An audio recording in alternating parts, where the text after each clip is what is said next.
మా ఫ్రెండ్ అది వెహికల్ బండి కొన్నప్పటి నుంచి గుడ్డు దీపంలో తోస్తాడు ఈ బండిని. లైటింగ్ అసలు సరిపోవట్లేదంట. ఏం చేయాలి వాడికి అర్థం కాక బుర్ర పీక్కునే దగ్గరికి వచ్చాడనమాట. సో ఈ 200 ఈ ఎల్ఈడి సెగ్మెంట్ ఉన్న ప్రతి వెహికల్ కూడా లైటింగ్ అనేది మీకు దూరంగా పట్టడం వల్ల అలా లైటింగ్ ఏం కనిపించలేదు అన్న చాలా మంది ప్రాబ్లమ్స్ ఫేస్ చేస్తున్నారని తెలిసింది నాకు. యూట్యూబ్ లో క్యాజువల్ చెక్ చేస్తే ఒక్క వీడియో కూడా లేదు. సో ఫస్ట్ ఏం చేయాలి చెప్తా. లైట్ అప్ అండ్ డౌన్ చేసుకోవచ్చు దీనికి. ఫస్ట్ నెంబర్ ప్లేట్ బోల్డ్ తప్పించండి.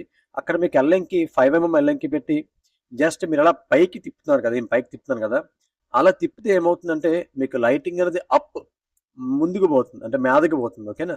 అంటే ఎల్ఎంకిని అన్నది లెఫ్ట్ హ్యాండ్ సైడ్, అంటే క్లచ్ మనం వాడతాం కదా, అటువైపు తిప్పితే మనకి లైటింగ్ అనేది అప్ అవుతుంది, మీదకి లెగిస్తుంది. అలా నాకు లైటింగ్ బాగా కింద పడుతుంది అంటే మీరు మీదకి లేపుకోండి. చూడండి అక్కడ వైట్ కలర్ సబ్ స్టేషన్ యొక్క ట్రాన్స్ఫార్మర్ యొక్క ఫెన్సింగ్ ఉంది కదా, అక్కడ పడుతుంది లైటింగ్. ఇప్పుడు నాకు కిందకి కావాలి కాబట్టి లైటింగ్ అనేది ఫ్రంట్ బ్రేక్ సైడ్, అంటే నా వైపు, అంటే నేను ఫ్రంట్ బ్రేక్ సైడ్ ఉన్నా నా వైపుకి చూసారు కదా, ఇట్లా తిప్పండి. ఎంతవరకు తిప్పితే అంతవరకు తిప్పండి. అంటే మీకు లైటింగ్ ఎంతవరకు సరిపోతుందో అంతవరకు తిప్పుతానే ఉండండి. ఓకేనా? మీకు ఎగ్జాంపుల్ దాకా చూపించాను కదా, అక్కడ నుంచి ఆ వైట్ కలర్ మీకు ఇందా ఫెన్సింగ్ చూపించాను కదా, ట్రాన్స్ఫార్మర్ చూడండి, డిమ్ అండ్ డిప్ చేస్తున్నాం. అక్కడ ఉండాల్సిన లైటింగ్ ఇక్కడికి వచ్చిందంటే ఎంతవరకు డౌన్ అయిందో చూసుకోండి. అంతవరకు డౌన్ అవడం వల్ల మనకి లైటింగ్ అనేది విజిబిలిటీ బాగుంటుంది.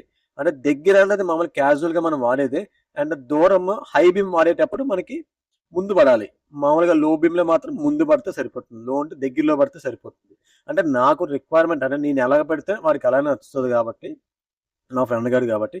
సో ఇట్లా మనకి రోడ్డు పాత్ కనిపించేలా మాత్రం అడ్జస్ట్ చేస్తా. అండ్ దగ్గర దూరం కూడా చూసాను, ఒకసారి మీకు చూపిస్తా. దగ్గర దూరం. ఓకే, ఇది మాత్రం కరెక్ట్గా ఉంది. వీడియో నచ్చితే లైక్ చేయండి.